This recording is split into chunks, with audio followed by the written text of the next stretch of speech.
Hello, let's continue with the topic of measuring sea surface temperature from space. I thought it appropriate for us to do a quick recap of where we left off when last we spoke. In this picture, three things are being illustrated. A target that we want to measure, which is the sea surface temperature, a sensor at the top of the atmosphere, which is measuring that brightness temperature, and also everything that interferes with the signal before it reaches the sensor. One of the things that interferes with the signal to the sensor is sun glint. It saturates the detectors in the sensor, rendering that pixel useless. Other forms of interference include volcanic aerosols and also tropospheric aerosols, which decrease the brightness temperature ultimately recorded by the sensor. Then there is also the variable property water vapor, and it needs to be accounted for continuously.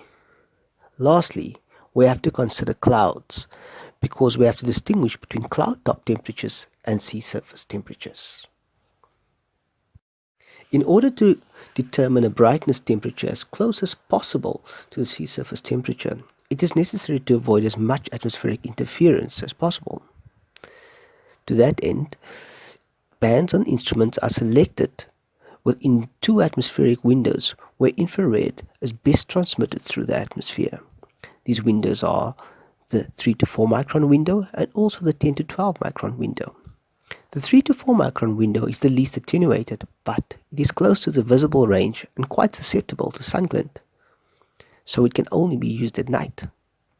The 10 to 12 micron range can still be used quite effectively. It has a higher energy, so a stronger signal, and can be used both day and night.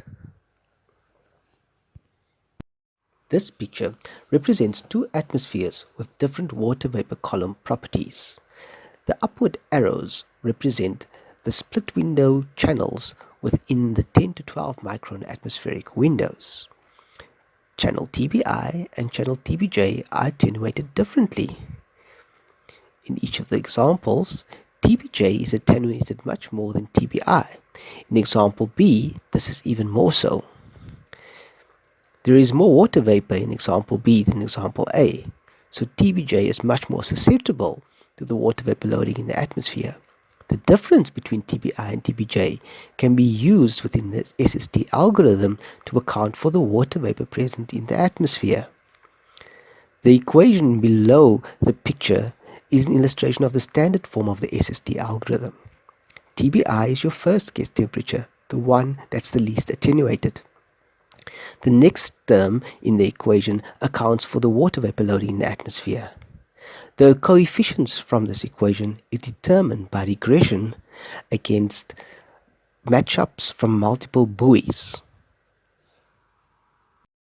This table illustrates the overlap of infrared channels used by the Aviator R and MODIS instruments to determine sea surface temperature. This overlap will be consistent for all sensors used to measure sea surface temperature in the infrared. The table also gives an indication of the noise equivalent temperature difference. This is an indication of the standard deviation of the sensor validation matchups for each instrument. Lower values indicate greater precision, so MODIS is the better instrument. Here we have an example of the MODIS SST nighttime algorithm. In this instance, only the 3 to 4 micron window is used to determine SST. The second term represents the channel expected to be closest to the desired SST. Water vapor present is accounted for by the difference in the two channels within the 3 to 4 micron window. The last term accounts for the variation in the sensor zenith angle because this SST signal has a longer atmospheric path length towards the swath extremities. The long-wave MODIS SST algorithm distinguishes between wet and dry atmospheres. It can be used at night and during the day. A small difference between the 11 and 12 micron channels indicate a dry atmosphere, and a large difference indicates a wet atmosphere. Different coefficients are derived for each scenario, and it is thus possible to determine a more accurate SST for three different types of water vapor regimes. SSTs derived from different instruments will have different characteristics. The platforms carrying the instruments cross the equator at different times, so measurements can represent different instances of the diurnal cycle. It is imperative to choose appropriate products that will address your research question.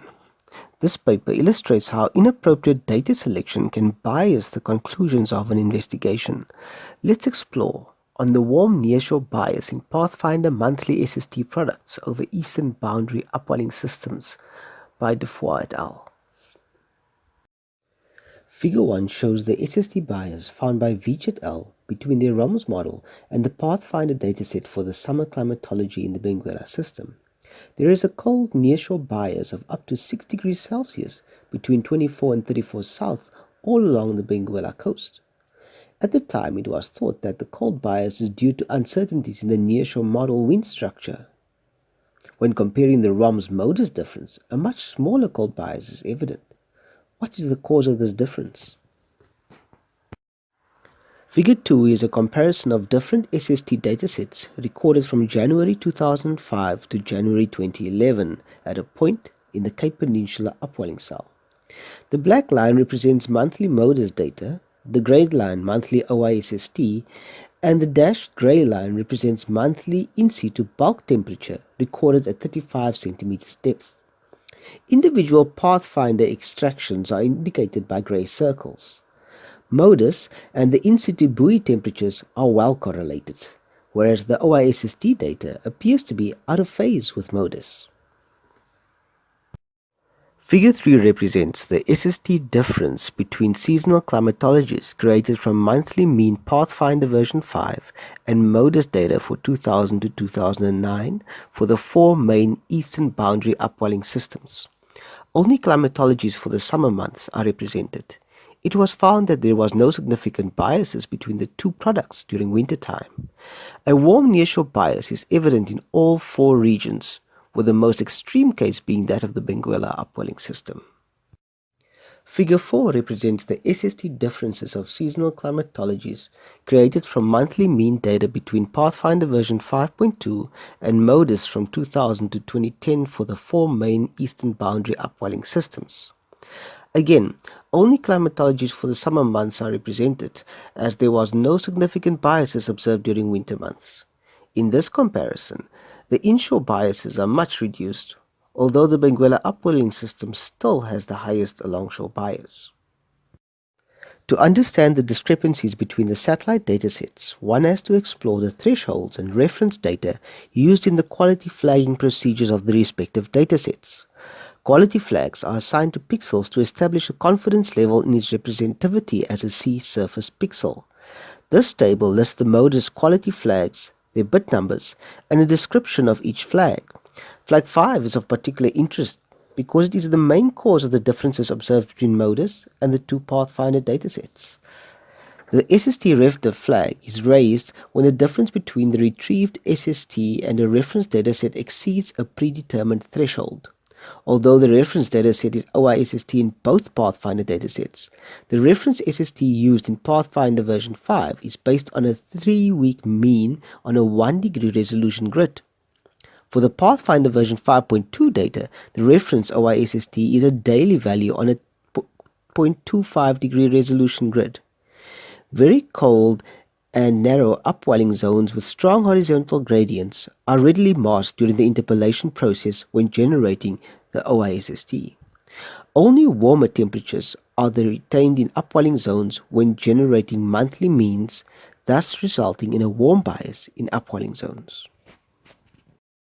Here we have 4 SST images representing the southern Benguela upwelling system, the Agulhas Bank, and the Agulhas Current on 16 February 2012.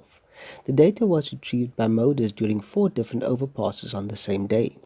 Note the diurnal warming evident south of False Bay when comparing the 1030 MODIS Terra overpass to the 1330 MODIS Aqua overpass.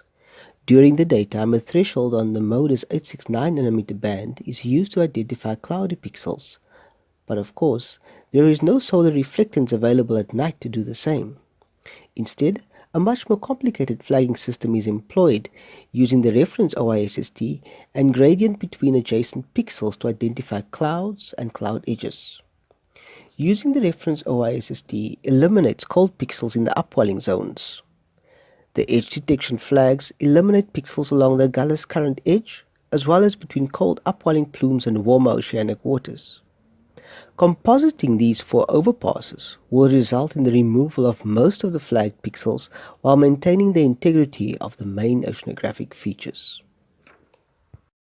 In this slide, the top two images represent the average number of daily SST pixels retrieved per month for January 2003 to 2014.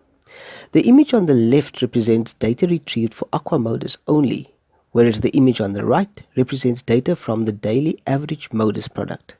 It is clear that there is a vast improvement in SST data retrieval, and this would result in a more representative monthly mean for the region. The Gallus Bank is clearly more susceptible to cloud cover than the west coast upwelling zones because of the much warmer temperatures on that part of the shelf. Persistent cloud cover is also evident over the Gallus current and retroflexion region. The bottom two images represent the standard deviation of the SST climatology for January 2003 to 2014. On the left, the single sensor product clearly highlights areas of high variability associated with upwelling zones and their Gallus retroflexion. However, the image is quite grainy when compared to the daily average modus standard deviation image.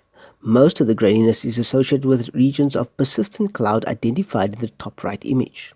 This is an indication that the standard cloud flag based on the modus 869 nanometer band threshold is not enough to eliminate all cloud contaminated pixels. Cloud edges and subpixel cloud are contaminating the result. An in-house CSIR statistical declouding procedure eliminates the remaining contaminated pixels to produce the standard deviation image on the left. In conclusion, there are several satellite-derived SST products available from online sources. Before using a product for either research or routine monitoring, it is necessary to understand its limitations. Inspect the biases that result from errors in spatial and temporal sampling to avoid translating those errors into conclusions based on the data analysis. Thank you.